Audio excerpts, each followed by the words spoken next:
تو اس لیے نہیں آنا چاہیے.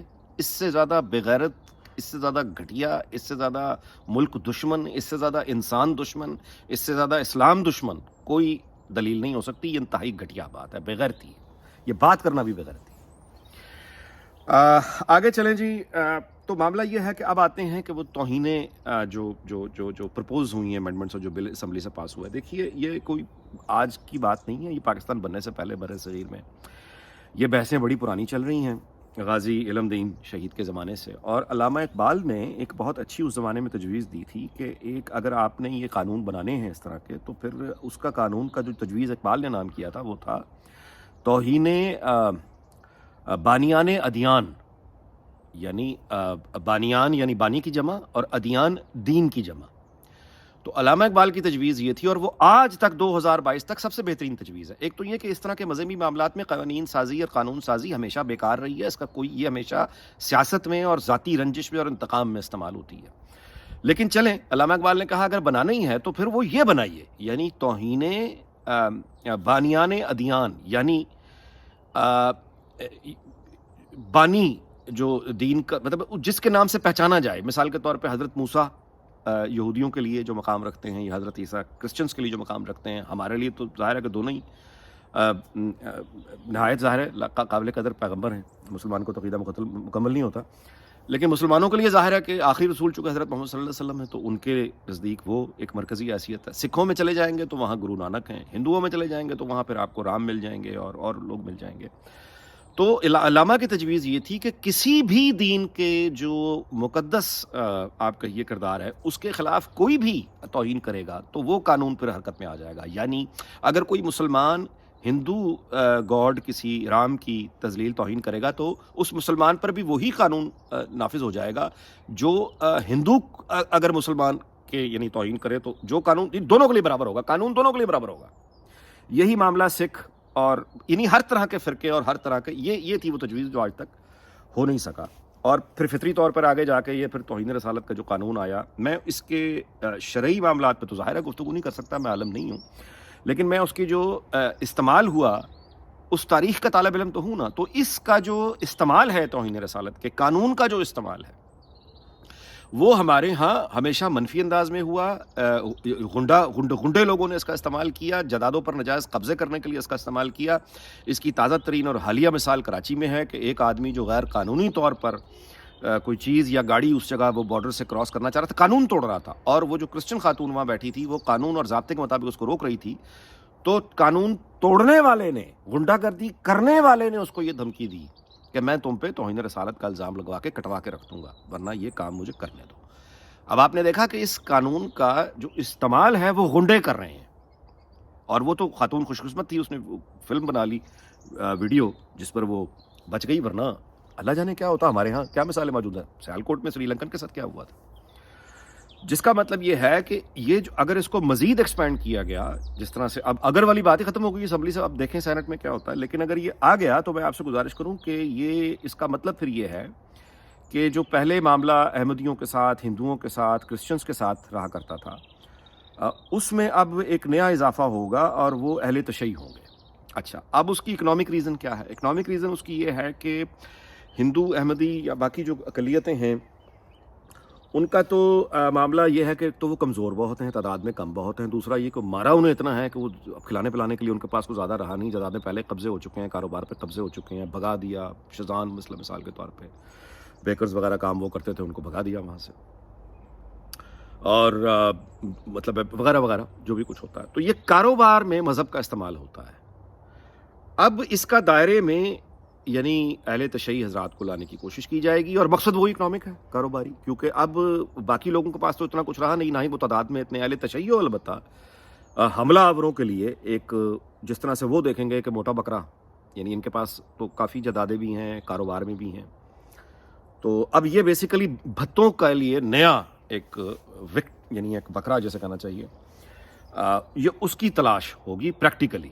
اور اگر یہ آ گیا تو یہ میں آپ سے گزارش کروں کہ بہت ایک اور فساد، ایک نئے فساد کی بنیاد پڑ جائے گی. اس کو ہر طریقے سے اس پر بات ہونی چاہیے، اور یہ سماجی مسئلہ بن کے سانپ بن کے ہمارے سامنے کھڑا ہو جائے گا. کسی بھی حکومت کے لیے بہت بڑا مسئلہ بنے گا اس پر بات ہونی چاہیے، اور اس رویوں کو، ان رویوں کو، یہ مسلمان کو قتل کر رہے ہیں، خود ہی ڈالا بھائی، قوانین جب موجود ہیں تو پھر اچھا۔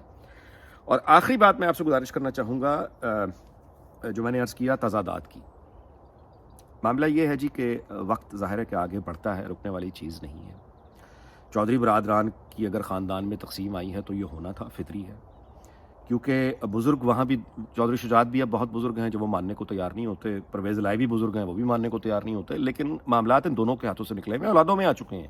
اچھا، جن کو یہ بچے اپنی اولادیں کہتے ہیں وہ خود 50 سال کے ہیں، یعنی جن کی باری یہ بزرگ نہیں آنے دے رہے، آپ ہر طرف تو اب معاملات بہرحال ان کے ہاں، ان کے پاس جا چکے ہیں۔ تو بہتر یہ ہے کہ جو بھی پرابلم جہاں بھی ہے، وہ کیو لیگ ہو، وہ این لیگ ہو، اس کو سٹل جتنی جلدی کر سکتے ہیں کر لیں، کیونکہ نون لیگ میں بھی معاملہ یہ ہے کہ وہاں بھی یہ بالکل کلیئر ہونا چاہیے۔ فیملی، اگر یار فیملی میں کہنا چاہیے نا، کہتے ہیں نا کہ فیملی یا دوستوں میں کاروبار نہیں کرنا چاہیے تعلق، کیونکہ بزنس کاروبار آنی جانی چیز ہے، آپ ایک چیز کا کاروبار کر رہے ہیں، کل کی کسی اور چیز کا کاروبار کر سکتے ہیں، لیکن فیملی جو اس طرح کی ریلیشن ہوتی ہے، یہ زندگی بھر کے رشتے ہوتے ہیں، وہ ایک بری ڈیل، ایک جینون ایکسیڈنٹ ہو سکتا ہے، معاہدہ ساری زندگی کے تعلق کو خراب کر دیتا ہے۔ سیاست بھی یہی چیز ہے، اور اس کا اب ہم دیکھ رہے ہیں۔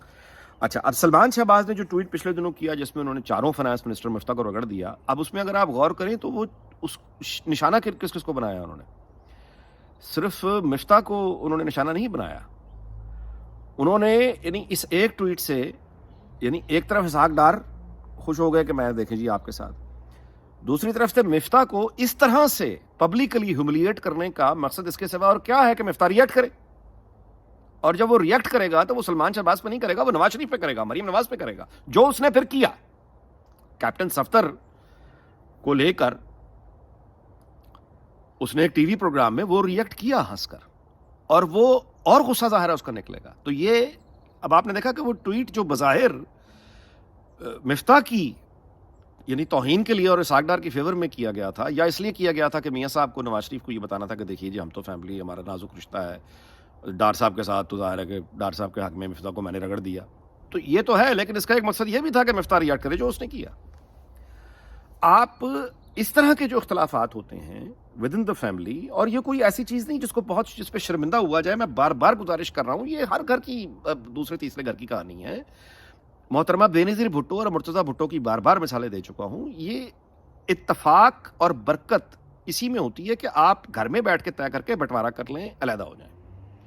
اگر حمزہ شہباز کو جو جائز طور پہ یہ سمجھتے ہیں، یا سلمان شہباز جائز طور پہ یہ سمجھتے ہیں، یا شہباز شریف صاحب جائز طور پہ اپنے طور پہ یہ سمجھتے ہیں کہ ان کا حق ہے کہ وہ نون لیگ کو چلائیں اور وہ حکومت بھی چلائیں، تو وہ اپنا ایک دھڑا لے کر علیحدہ ہو جائیں اور کھل کر اپنی بیان کریں۔ ضروری تو نہیں ہے کہ آپ نے گالم گلوچی کرنی ہے آپس میں، لیکن یہ کہ رہنا نواز شریف اور مریم کے ساتھ ہے، امنگیں اور آرزوئیں خواب اپنے ہیں، اور اپنی امنگیں آرزوئیں اور خواب جو ہیں وہ باقی جو مین لیڈر، یعنی جو ووٹ بینک، جہاں ایکچولی ووٹ بینک ہے وہیں سے کنٹراڈکشن ہو رہی ہے، تو یہ سب کا نقصان ہے نا، جس میں فائدہ کس کا ہے؟ یہ کہنا کہ اب مریم جب آج واپس جا رہی ہیں تو ظاہر ہے وہ امیدیں اپنی جگہ، وہ تیاری کریں گی، مقابلے کی خاتون ہے، مقابلہ کریں گی، لیکن میں ایک چھوٹی سی بات پر اپنا ویلاگ ختم کر رہا ہوں کہ وہاں حال کیا ہے۔ یہ وہ پاکستان، وہ پنجاب اب نہیں ہے، وہاں لوگوں میں جو شہروں کی ایک مڈل کلاس ہے، وہاں تو بالکل وہ ایک، یعنی واقعی ایک یوں کہیے کہ کووڈ کی طرح پی ٹی آئی لوگوں نے، اب کیا کریں، مطلب ہے بہت بڑا ایک طبقہ ہے جو متاثر ہے عمران خان سے، اور جس ریالٹی میں یہ واپسی ہو رہی ہے۔ ویلاگ لمبا ہو گیا لیکن میں جلدی ختم کر رہا ہوں۔ فیصل آباد سے میری بات ہوئی جی کسی سے، دوست سے، تو وہ بتا رہے تھے کہ وہاں جو سفید پوش طبقہ ہے، وہ جن کے ہاں وہ گورنمنٹ کا وہ پانی آتا تھا، وہ جو سرکاری جو نلکا ہوتا ہے جسے کہتے ہیں، تو وہ اس کا ایک فکسڈ ریٹ ان کا بل آتا تھا 600 روپے، پہلے 300 ہوتا تھا جو بعد میں 600 ہوا، 600 کے ساتھ بھی وہ گزارا کر رہے تھے، اب 600 سے ہو گیا وہ 1100 روپے، اور آپ بلیو کیجئے کہ 500 روپے مہینہ، 500 روپے مہینہ، 500 روپے مہینہ کا جو بل بڑھا ہے پانی کا، لوگوں کے پاس اتنے پیسے نہیں ہیں کہ وہ 500 روپے مہینے کا بھی زیادہ دے سکیں، سرکاری نلکے کٹوا کے وہ ڈگ کر زمین کھود کے اب زمین سے کھارا پانی نکال رہے ہیں، محض 500 روپے مہینہ بچانے کے لیے وہ زمین سے، اب کیونکہ ایک ہی دفعہ خرچہ کر کے، موٹر کی تو بجلی کا بڑا خرچ ہوتا ہے، بجلی خرچ ہوگی تو بجلی چوری زیادہ ہو جائے گی، ٹھیک ہے، تو وہ پانی وہاں سے، یہ ایک علیحدہ عذاب ہے۔